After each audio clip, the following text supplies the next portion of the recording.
Apa kabar semuanya para pemirsa pencari ilmu pengetahuan yang sangat cerdas dan berbahagia. Selamat datang dan selamat mencari ilmu pengetahuan di YouTube channel Kunci Sejarah. Nah, kali ini kita berjumpa lagi ya. YouTube channel Kunci Sejarah akan membahas mengenai 3 budaya Jawa yang terancam punah. Jawa merupakan salah satu wilayah Indonesia yang kaya akan budaya, yaitu unsur yang berkaitan dengan cara hidup seseorang atau sekelompok masyarakat. Mulai dari makanan yang sedap, tarian daerah yang beragam, lagu daerah yang unik, rumah adat tradisional, pakaian adat yang indah, dan sebagainya. Budaya adalah aspek yang sangat luas. Budaya juga merupakan bagian yang dominan dari identitas suatu daerah, termasuk kawasan-kawasan di Jawa. Jawa terdiri dari banyak daerah di mana masing-masing daerah tersebut mempunyai kebudayaan dan adat istiadat yang khas yang membedakan mereka satu dengan yang lain. Keunikan budaya tersebut menjadi kebanggaan para penduduk daerah tersebut. Tanpa adanya eksistensi budaya, identitas daerah dan bangsa menjadi tidak sempurna. Oleh karena itu, sangat penting bagi kita, generasi muda dan rakyat daerah, untuk melestarikan budaya-budaya yang ada. Sebelumnya, kita harus mengetahui budaya apa saja yang terancam punah agar kita bisa belajar melestarikannya. Berikut penjelasannya mengenai budaya-budaya yang terancam punah. Yang pertama, Sisingaan. Sisingaan yang juga dikenal dengan nama Gotong Singa adalah seni pertunjukan rakyat Subang yang menggunakan 2-4 boneka singa. Kepala boneka singa tersebut terbuat dari kayu dan bambu yang dibungkus kain dan digunakan sebagai properti ketika menari. Pada bagian punggung boneka singa terdapat tempat duduk yang dapat diduduki oleh anak-anak ketika pertunjukan berlangsung. Seni ini umumnya ditampilkan oleh laki-laki dalam sebuah kelompok yang dibagi menjadi beberapa peran. Yang pertama, 8 orang bertugas untuk menggotong 2 boneka singa. Yang kedua, pemain instrumen musik waditra bertugas memainkan 2 buah gendang besar, sebuah trompet, 3 buah bonang, gong kecil, dan krecek. Yang ketiga, pengguna jajangkungan. Jajangkungan merupakan tongkat kayu setinggi 3-4 meter. Pemain-pemain yang berpartisipasi dalam pertunjukan seni ini memakai busana yang distintif, yaitu celana pangsi, ikat semplak, baju takwa, dan alas kaki tarumpah atau salompa. Dalam menampilkan kesenian unik ini, harmonisasi dan koordinasi merupakan aspek-aspek yang sangat penting untuk dilatih agar pertunjukan dapat berjalan dengan lancar.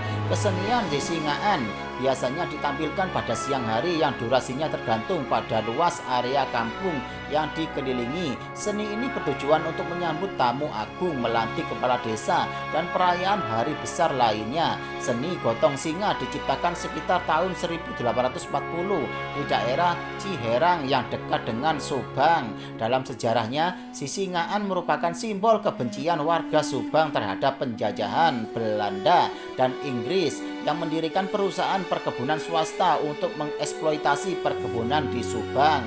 Kekesalan warga Subang terhadap penjajahan tersebut dicerminkan dalam sebuah seni, yaitu Gotong Singa.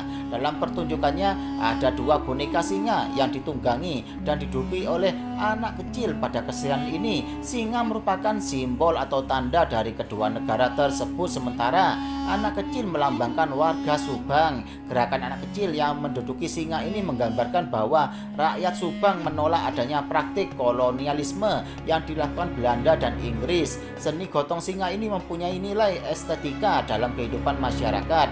Namun sayangnya pada zaman sekarang seni ini terancam punah. Oleh karena itu kita harus mulai melestarikannya. Bagaimana caranya? Salah satunya adalah dengan mengimplementasikan nilai-nilai yang terkandung dalam seni Sisingaan seperti ketertiban, gotong royong, dan kerjasama. Dan berikutnya yang kedua yaitu rampak gendang.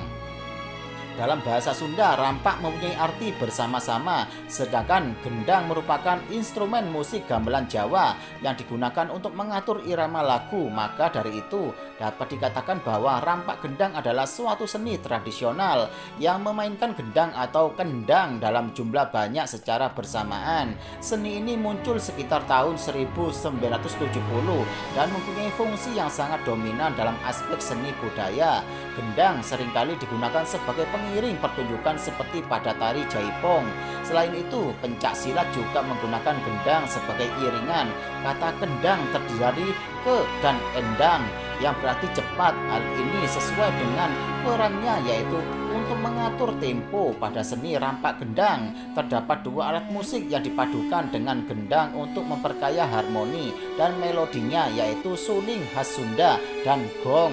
Dalam menampilkan pertunjukan ini, para pemain harus memiliki keterampilan khusus, yaitu takjub, keselarasan, dan kekompakan yang baik satu dengan yang lain agar dapat bekerja sama dalam menciptakan irama yang harmonis. Tidak jarang juga para pemain menggunakan trik-trik tertentu untuk membuat penonton terkagum, misalnya berjalan memutar dengan cepat tetapi tetap sempat kembali ke posisi untuk memukul gendang. Dalam pementasan, pemain rampak gendang menggunakan formasi yang unik, yaitu pada barisan paling depan masing-masing pemain memegang satu gendang gede atau gendang indung dan dua gendang kulanter yang berukuran kecil. Para pemain gendang minimal terdiri dari 5 orang dan menggunakan pakaian tradisional khas Sunda, yaitu ikat kepala atau udeng, takwa, dan sinjang.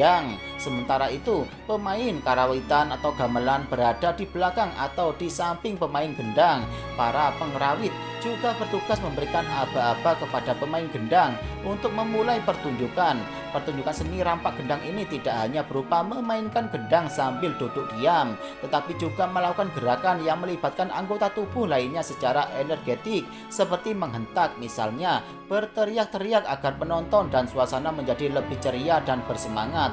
Rampak gendang sering ditampilkan untuk menyambut tamu negara. Durasi pertunjukan biasanya berkisar antara 3-15 menit. Bagi masyarakat, seni rampak gendang mengandung nilai-nilai harmonis, sikap gotong royong, akur, dan kebahagiaan atau keceriaan.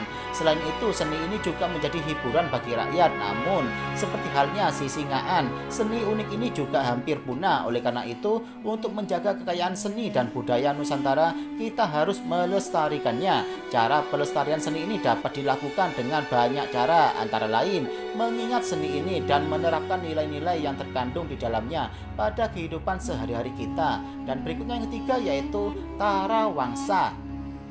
Tarawangsa adalah kesenian musik dari Jawa Barat yang memiliki keunikan pada alat musiknya, yaitu menggunakan instrumen yang digesek. Kata tarawangsa berasal dari 3 kata, yaitu ta yang berasal dari kata meta dalam bahasa Sunda yang berarti penggerakan, ra yang bermakna api yang agung, dan yang terakhir wangsa memiliki arti bangsa. Maka dari itu, tarawangsa mempunyai arti kisah kehidupan bangsa matahari. Dengan kata lain, tarawangsa adalah kesenian yang ditampilkan untuk menyambut hasil panen padi yang sangat bergantung pada sinar matahari. Dahulu kala, tarawangsa di Rancakalong hanya dipertunjukkan pada acara syukuran panen yang disebut Rubuh Jarami Ente Pare.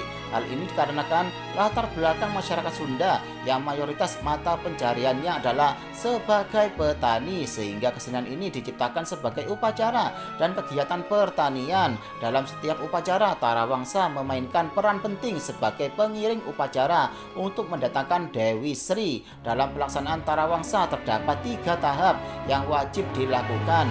Yang pertama adalah ngalung surkeun atau perawalan acara dengan 7 orang yang menurunkan pangkonan, yaitu sejenis gabah. Lalu dilakukan proses menjemput Dewi Sri atau Nyi Pohaci, di mana terdapat 7 orang yang membentuk formasi lingkaran.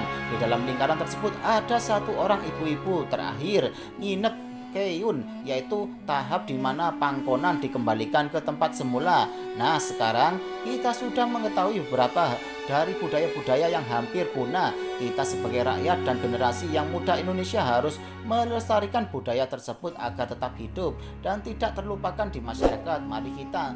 Nah, itulah penjelasan dari YouTube channel Kunci Sejarah ini. Semoga bisa menambah ilmu pengetahuan buat kalian semuanya ya.